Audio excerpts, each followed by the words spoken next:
Hello, my name is Mike Schultz, or Mr. Schultz. I am your child's social studies teacher. I just wanted to make a quick video just to give you some basic information about how to get in touch with me, the courses that your child might be taking, what we're learning, and things of that nature. So first of all, the classes that I teach, my schedule is posted right here in front of you. My first block class is civic literacy. Then I have my planning period. Third block is 2 sections of AP US history, so A Day and B Day, both AP US history. And then finally, my fourth block, if it's an A Day, I'm teaching IB World Religions 1. And then if it's my B Day, it's IB World Religions 2. I'll talk more about what that specifically means when I get to the course. So basic information about how to get in touch with me. My email address is on the screen. It is also on the school website. You can actually find it and then email me directly through the CMS site. And that might save you a little bit of a step. So if you don't want to write this down or take a picture or anything of that nature, just go through the EastMac website and you can reach me that way. The other way of reaching out to me is using Remind. If you're not familiar, it is a free service that basically allows students and parents and teachers to text back and forth. I primarily use it as as the name implies, a reminder. So if we have a deadline, if assignments due, it is a way for me to kind of send out a broad message to the entire class. Is also a way for students to maybe ask me a specific question, and they typically can get a faster response. You as a parent are more than welcome to join. I think the advantage of joining that would be that you would be more aware of the kind of day-to-day, weekly deadlines and assignments so that you can be informed and also, do what parents do, which is, encourage, we'll call it encourage their students to make sure they're being successful. I do want to say the policy for CMS is that I will get a response. If you send me an email, I will respond within 24 hours. That is typically what I do. The only caveat I might have in there would be if there's something I would like to discuss with your child and I don't see them immediately that next day, I might wait to have a day or two till I see them to be able to maybe talk about what the issue is. And that way my response has some actionable or something we can work towards, as opposed to just a generic, yeah, I'll talk to them. I'd rather say, here's what we talked about. Here's what we're going to do. Here's how you can help. That way, it's a much more productive conversation. So yes, I would typically respond within 24 hours. However, if there's something that seems like a conversation is warranted between me and the student, then I might take a little longer, but you will get back from me or hear back from me shortly. So here's what I want to do now. I want to go through my schedule and just talk about each one of the classes, what we cover, what the goal is, what the purpose is, what my hopes are, so that you can be comfortable and know what's going on day to day in the class. So, all right, so let's talk about the first class on my schedule, which is civic literacy. This is a class that was recently redesigned. It used to be, if you have an older child or maybe remember it, used to be civics and economics. We have redone the curriculum, and this is focused solely on civics. And now we have a class on personal finance and economics. So simply put, a student will learn in this class, we'll study the goals, the setup, and the purpose of the U.S. government. All right, so how will we do this? What were our big goals? Students will understand why the government functions the way they do, right? How come we have 3 branches? Why do each of the branches do specific jobs?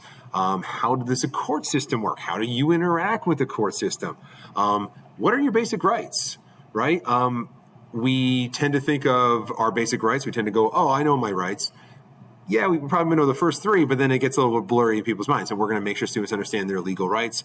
And then also kind of perhaps the most important thing, the reason we call it civic literacy is that we want students to understand the role they play and what they can do to be involved in the government and the broader society to make sure that we are making positive contributions. So in terms of the content, it's pretty straightforward. Let me move myself out of the way. We have completed by this point the introduction of civics. We basically talked about what is a citizen, what are the values of the United States, what do you have to do, what should you do as a citizen, things of that nature. So we're past that at this point. Now we're in the middle of our second unit, which is a much more comprehensive unit and far more detailed, but it's basically what inspired our founding documents, why did we have a revolution, and what is actually in things like the Constitution, the Bill of Rights, and things of that nature. And so, yes, that's the unit we're currently in, and is far more complex. It's a lot more detailed, but we're going to do everything in our power to kind of break it up and make it more manageable. The next 3 units are the 3 branches. Each one of them, there's a unit per branch. Each one varies in length because each branch the legislative branch is longer and more complicated and more complex than the executive branch.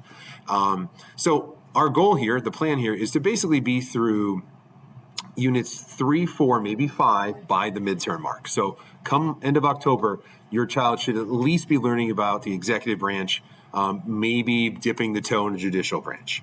All right, from there, we talk about civil liberties, individual rights. This is really going to be a unit that's focused on court cases and how the courts and laws have expanded basic rights and individual rights over the decades and decades of American history. Public policy. What are the laws? Why do we create laws? How do they impact us? And we'll start getting to things like the legal system and legal codes and civil court and all those things there. And then the last unit is political participation. That's when we start getting to things about political parties, the voting process, primary process, so the students can really understand how someone can go from being a citizen to the president or a citizen to being a member of Congress. It also gives chance, the focus I tend to take in this unit is I want students to look at both political parties and understand them fully so that they can make informed decisions for themselves about what both parties value and what both parties believe. All right, so the next class I teach is AP US History. So if your child is in my first block class, feel free to check out. You don't have to watch the rest of this. I'm not circling back to civics. But so yes, AP US History, if you're not familiar with AP, it stands for Advanced Placement. Essentially, that is designed to mirror a freshman level college course. So if you were to go to university or go to college, you would take an intro to American history. This class is supposed to simulate that experience and hopefully ultimately replace that experience. The benefit of an AP course is that it will teach the student how to hopefully be a little bit more independent and self-sufficient, which is more in line with what a typical college student has to be. A lot more of the work goes on them outside the room, and more of the work that's done inside the room is more of a facilitation. So here's the idea. What we want students to know is we want them to know that the various elements, factors, groups, ideas, concepts, events, whatever it is that help shape and create the nation we currently live in.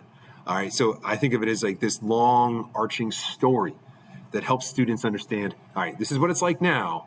How did we get from a bunch of farmers in 1776 to the modern diverse democracy we have today? All right, the most important thing I think one gets out of this class is the developing of critical thinking and critical writing skills. What makes AP maybe different than the courses they've taken in the past is that it's not about memorizing the facts. It's about knowing the facts and then being able to apply what we call historical thinking. All right, so what was the motivating factor for the actions they took? What would be the consequence of they took? What if they had done something differently? So these critical thinking skills, that is the hallmark of the AP, that they basically, it's not just knowing what happened, but why it happened and what happened because of that event. Hopefully that makes sense. And then the thing I think as parents, you probably care about the most, the other major goal for us is saving you some money. If you don't know this, the AP exam, if you earn a passing grade, which is a 3, 4, or 5, so they're out of a scale of 1 to 5. So 1 and 2 don't pass, but 3, 4, and 5 do. If you get a 3, 4, or 5, you will get college credit of some form or fashion from any school within the UNCC system. So essentially, this is, as I frame it to the kids, a chance for a mini scholarship.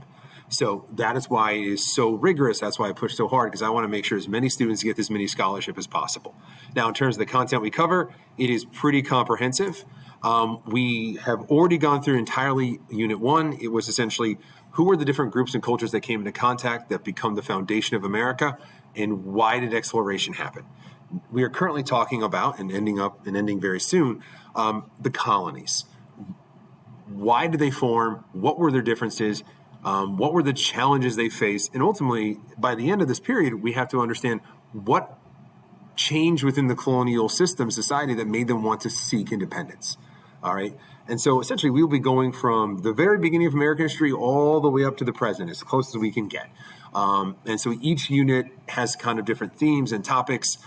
Some units are more challenging than others. Some units are more familiar to students than others. So the goal for students and the goal for this class is that they will get this massive comprehensive understanding of American history from beginning to end, so that they can, again, sort of like in civics, understand the nature of our nation. Just a couple things. so you understand kind of the workload here. Students are being asked to do work outside of class on a pretty much daily basis. You should be seeing in their hands something called an AMSCO American History book. It is the textbook we use for this class. Students are doing a reading assignment basically a week, in addition to maybe other small writing assignments and small projects as we go through a unit. Those assignments, typically, especially the reading assignments and video assignments, are laid out to students at the beginning of every unit so they know how to pace their time. And all of those things are available on Canvas. They should be familiar with this point. We've been doing them for about a month. They're on their 4th reading assignment by now. They've done a couple of videos. They are getting in the groove on this. Again, if you have any questions about this, feel free to email me. And as I said, my email address is on the school website. All right, if you're a student for AP US History, feel free to move on. I'm now going to talk about my last class. All right, so my last class is actually 2 separate classes. It is IB World Religions 1 and 2. This is a college-level class designed to provide students with an overview of the various religions from around the world. So the religions that we cover, the IB curriculum selects 9 religions broken into 3 separate categories. I'm required to cover at least 1 from every category, so that there's this broad collection of religions we're learning about. So Western religions, in this case, refer to Christianity, Judaism, and Islam. The subcontinent of India religions refer to Hinduism, Buddhism, and Sikhism. And then the final collection, they don't really have, there's no one category, but I'll just call them Eastern for the most part. We're talking about Jainism, Baha'i, and Taoism. So essentially, what we will do for each religion that we cover is we will study them one of 2 ways. I have to cover at least 1 religion from each of those 3 categories in what I call the big question stuff. That is a light study, which is like, okay, the big things all religions attempt to provide, which is, all right, an explanation of the origin of mankind, the origin of humanity, what does it mean to be human, things of that nature. They also want us to make sure students understand, okay, what does it mean to be, what does life on earth look like? How are you supposed to live? So we're talking maybe more and more about the moral codes or the guiding principles of how to be a good fill in the blank. And then the last one is what happens when you die. All right, so this idea of what does the afterlife entail? Is there a form of judgment? Is there rebirth? These kind of big questions that religions all try to answer. So I will have to do at least 3 religions, 1 from each of those categories, using those questions. Now, we will also do 2 deep dives on religions. And so that's when we get into things like, all right, what are the major holidays? What are significance? What are the practices that go with it? All right, next thing, religious text. That's when we actually going to read the text. That's when we're going to read the words. Sometimes these words are translated from Sanskrit, sometimes from Latin or Hebrew. And so this can be a very complicated, difficult thing. But the idea is that we're looking for certain themes, we're looking for moral lessons, we're looking to get into the text and understand it. So just as a practitioner would. Ceremonies and practices, we will study what does it mean to worship a faith? What are the typical things you expect someone to do at home in the house of worship? Last year we had the opportunity to go to visit a Buddhist temple and be in the presence and talk to them and get questions and see see what it looks like and talk to them and find out the practices, what does when they're there. The other thing we talk about is divisions. When we talk about any religion, doesn't matter which one it is, there are denominations, divisions, sects within that faith. What we want to understand is, okay, why? And what are the differences? All right, no faith is a monolith. When you say Islam or Christianity or Hinduism or Buddhism, there are divisions within those, and we want to understand what makes them different. And then modern issues. One of the things that I like to do is try to approach each religion and talk about how they're handling the world today. We often focus so much because religions are typically very old. What they were doing in their times, what it was like at their time. But we also want to understand, what is the lens, how do they apply that in our modern world? We call that the functional idea of religion. You're given a moral code, a moral principle, then how do you apply it out there in the real world? So I just want to say one last thing about this class. To be very clear, this is not a class where is designed for me to say this is the good one, this is the bad one. This is a class designed to explore really from a cultural perspective, and students who come in this class have to be willing to kind of be open-minded and make sure that even though they come from a deep religious background and a deep religious faith themselves, that they are willing and interested in learning about others.